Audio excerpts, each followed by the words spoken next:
বিষ্ণু ইসা ইসলাম হুনাইনের যুদ্ধ শেষে ফিরতেছেন, প্রতিমধ্যে বেলাল রাদিয়াল্লাহু তাআলা আনহু আজান দিচ্ছেন। তো পাশে ছিল মুশরিকদের একটা পল্লী, কিছু মুশরিক তরুণ তারা আজানকে ব্যঙ্গ করতেছে। মনে কষ্ট পাওয়ার মতো ব্যাপার না, কিন্তু বিশ্বনবী ওইখানে দেখেন কি খুঁজলেন। বিশ্বনবী খেয়াল করলেন কণ্ঠটা বড় সুন্দর, দরাজ গলা। বিশ্বনবী সাহাবীদেরকে বললেন ধরো, সবগুলারে ধরে বিশ্বনবীর সামনে আনা হলো। ওরা হাঁটু গেড়ে বসলো। বিশ্বনবী বললেন তোমাদের মধ্যে কে যেন ব্যঙ্গ করে আজান দিচ্ছিল, তার গলাটা বড় উঁচু।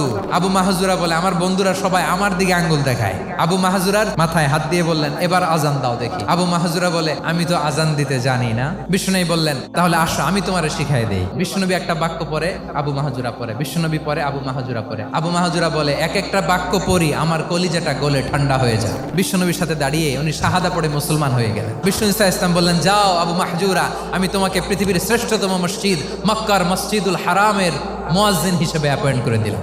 দেখছেন কিভাবে ট্যালেন্ট হান্টিং করতে হয়।